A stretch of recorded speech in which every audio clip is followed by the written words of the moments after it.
Hi, I'm Old Sneelock. Welcome to another episode of Old Sneelock's Workshop. There's been a shift in my workshop methods. A lot of it is oriented towards saving money because money's tight now. It's hard to find things, and when you do find them, they cost twice as much as what they did just a few short months ago. So I try and save as much money as I can. Now, 65 Ford came up with a really good way to use small cutoff wheels. He bought a tiny battery operated cutoff grinder, and it lets him use these small wheels after the big grinders have worn them down to the point where they don't work well. So I got a job I'm doing today.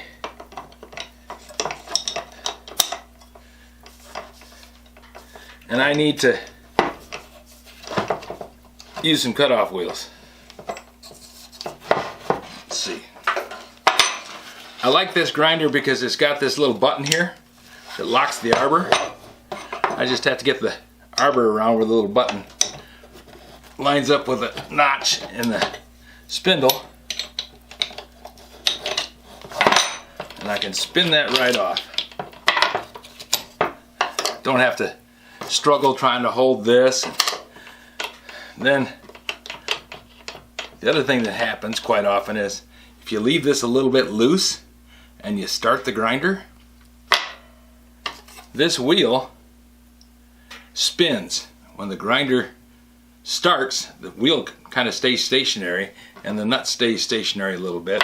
And since the grinder starts at a high rate of speed, it'll spin up there and lock that down to the point where you either crack the wheel. This one's got a little metal reinforcement around it so it doesn't crack as easy. You either crack the wheel or you lock this on so tight that it takes a lot of work to get this thing off. So I always put the wheel on and then tighten this down really snug. Finger tight. I don't use the wrench. Finger tight. That way when I go to take it off again, all I have to do is press that little button, lock the spindle, and use the wrench and pull it off. Now I got this 25-piece box of cutoff wheels. This is the first one I'm using, so I really can't tell you how good they are. Job Smart from Tractor Supply typically works pretty well. This whole box cost me $7. $7. I bought it about 6 months ago. Your price is probably doubled now. But even so, it was money well spent. The only problem is, I bet these are made in China, but it doesn't say so.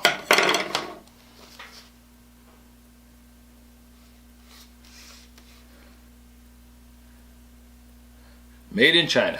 Yep. So, I might not be buying these in the future. But at the time, I bought them because they were inexpensive. And I buy things when I see them for a reasonable price. Now I tighten that up with my fingers.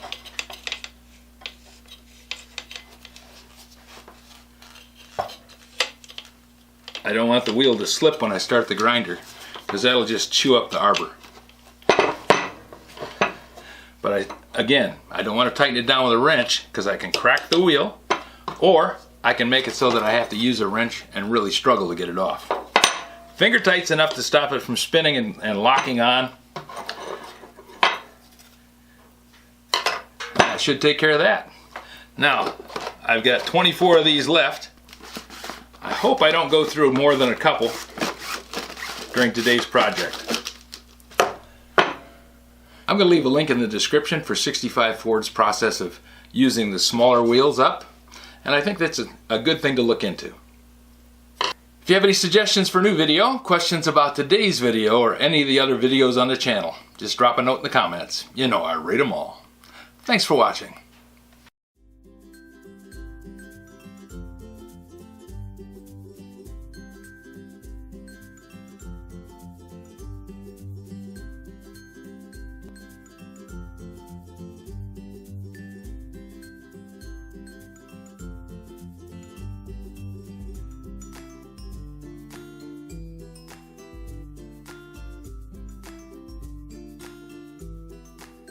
This video is not to be viewed by anyone under the age of 13 in the U.S. or 16 in the European Union without the express written permission of the parents or the legal guardians of the underage person. Such written permission must be on file at the local government entity in charge of enforcing the rules and regulations established by the FTC. Anyone violating these terms is admitting by default that they hold harmless the owners and operators of this channel. Any and all questions should be addressed to your local branch of the FTC.